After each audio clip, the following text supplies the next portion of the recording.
Un enfant de 10 ans tué à Kharkiv dans le nord-est de l'Ukraine après des frappes russes sur des bâtiments résidentiels.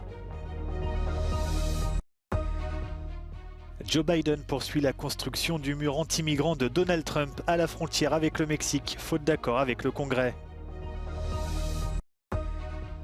Des millions d'enfants obligés de quitter leur maison à cause d'inondations, de tempêtes, de sécheresse. Et ce n'est que le début, s'alarme l'UNICEF dans son dernier rapport.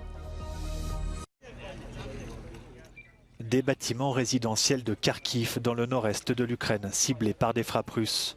L'attaque a tué un enfant de 10 ans et fait une vingtaine de blessés, dont un bébé de 11 mois, selon les autorités locales. La police indique que 2 missiles balistiques Iskander se sont abattus sur les immeubles. Kiev affirme également avoir abattu 25 des 33 drones lancés par les forces russes dans la nuit de jeudi à vendredi dans le pays. Un grenier à grains a notamment été endommagé à Izmaïl, dans la région d'Odessa, dans le sud. Le port du Danube fait l'objet d'attaques régulières.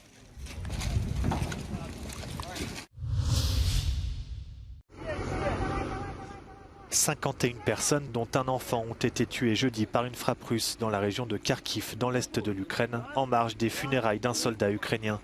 La femme et le fils de ce dernier font partie des victimes. L'incident s'est produit dans le village de Groza, à côté de Kupiansk, ville située près de la ligne de front. Un drame de plus, au moment où la poursuite de l'aide des États-Unis à l'Ukraine est incertaine. This is what is happening in Ukraine every day. This is why we're doing everything that we can to help Ukraine, to help the brave people of Ukraine to fight for their freedom, to fight for their democracy. And so this is, again, what the president keeps talking about over and over again. We have to continue to support the people of Ukraine because this is the horrifying nature that they live in every day. Hi, I'll see you again. Présent au sommet européen qui se tient à Grenade en Espagne, le président ukrainien Volodymyr Zelensky a qualifié cette attaque d'inhumaine et a appelé ses alliés à serrer les rangs. We are ready for any tough period. For us it's very important. Europe and the United States also have to be ready to work together this period, not to lose this unity. Russia working well. It's a pity working well on dividing world, on pro-Russian and civilization. Sorry. Dans le village de Groza, les secouristes ont annoncé la fin de leurs opérations sur le site de l'attaque. L'heure est désormais à l'identification des corps des victimes.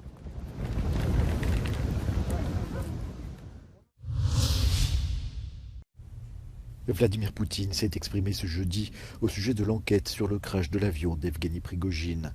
Il a affirmé qu'aucune trace d'impact extérieur n'avait été signalée sur les débris de l'avion, écartant implicitement la piste d'un projectile. Il a ajouté que des résidus de grenades avaient été retrouvés dans les corps. Руководитель Следственного комитета докладывал буквально на днях, в телах погибших при авиакатастрофе обнаружены фрагменты ручных гранат. Внешнего воздействия на самолет не было. Это уже установленный факт. Результат экспертизы, проведенный Следственным комитетом Российской Федерации. Следствие не завершено. Prigojine, les 2 hauts gradés de Wagner, figurent parmi les 10 personnes tuées lors de la chute de l'avion entre Moscou et Saint-Pétersbourg à la fin du mois d'août. Son soulèvement avorté contre le ministère de la Défense en juin a été considéré comme le défi le plus sérieux lancé à l'autorité de Vladimir Poutine.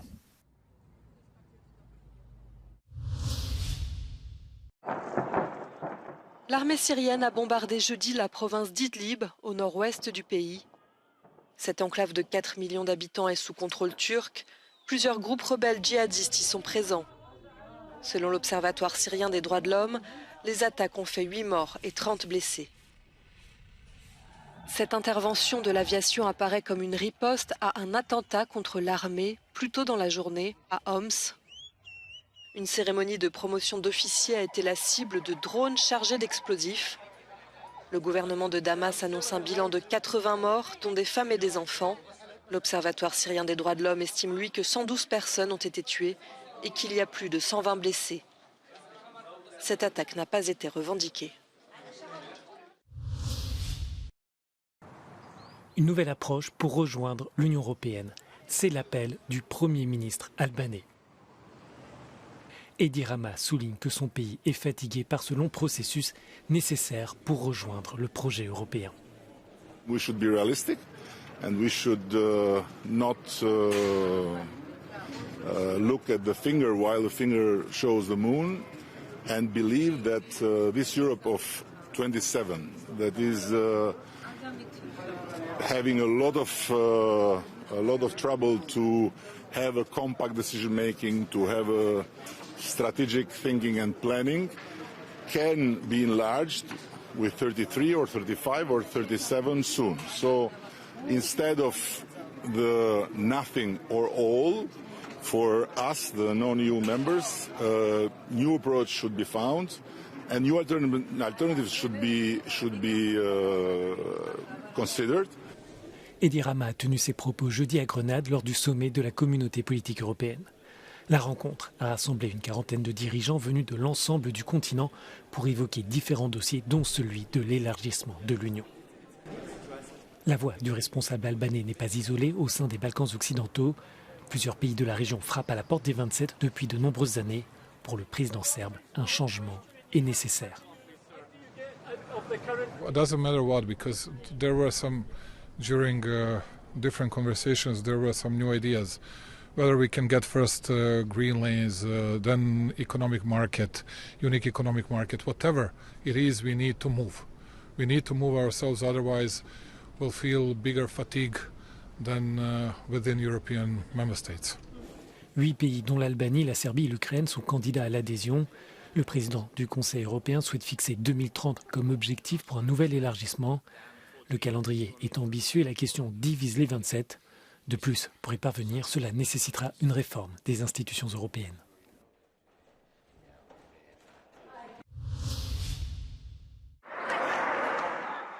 Joe Biden contraint de poursuivre la construction du mur à la frontière avec le Mexique.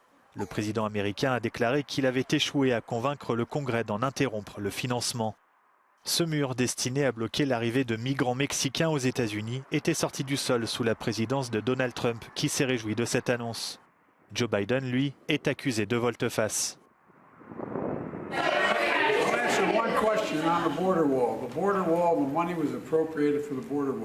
I tried to get them to reappropriate, to redirect that money.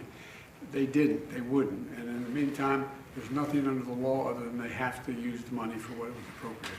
I can't stop that. Do you believe the border wall works? No. La poursuite de la construction de ce mur a été qualifiée de pas en arrière par le président mexicain Andrés Manuel López Obrador, qui a rencontré le chef de la diplomatie américaine Antony Blinken. Les États-Unis vont par ailleurs reprendre dans les prochains jours les expulsions directes par avion de migrants vénézuéliens qui étaient suspendues depuis des années en raison de la situation sécuritaire dans le pays.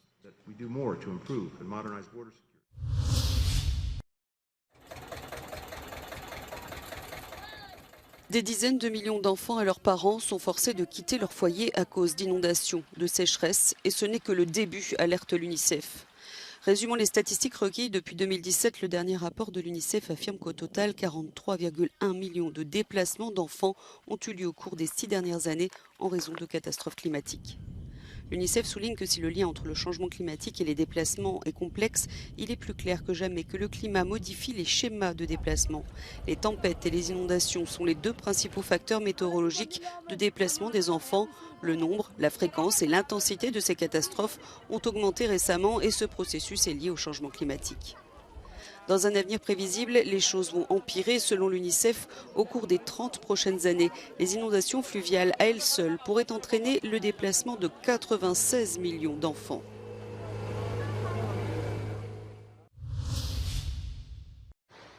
Au moins 14 personnes sont mortes et 102 autres sont portées disparues après des inondations provoquées par la crue des eaux d'un lac glaciaire de l'Himalaya dans le nord-est de l'Inde. Les autorités locales ont annoncé que les missions d'évacuation et de recherche étaient en cours. Le Premier ministre Narendra Modi a promis tout le soutien possible aux populations affectées. Les inondations provoquées par les débordements des lacs glaciaires, souvent accompagnées de chutes de roches, sont plus fréquentes à mesure que les températures mondiales augmentent et que la fonte des glaces s'accentue. La nouvelle hauteur du Mont Blanc vient d'être livrée par les scientifiques. Il culmine à 4805,59 mètres, soit 2 mètres de moins par rapport au dernier relevé réalisé en 2021.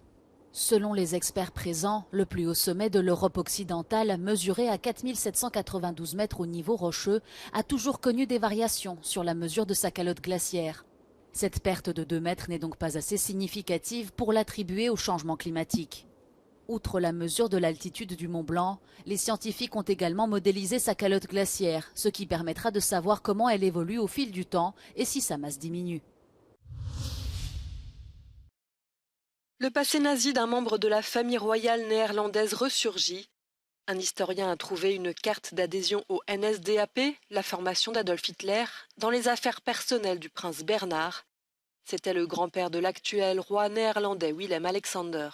La rumeur circulait depuis plusieurs années, mais le souverain ne souhaite pas dire à quel moment il l'a appris. Dat is niet zo relevant. Het gaat erom dat ik besloten heb om nu het hele archief beschikbaar te stellen tot 6 september 1948. Inclusief alle elementen die misschien wat minder fraai zijn, maar die horen nou eenmaal bij transparante geschiedschrijving.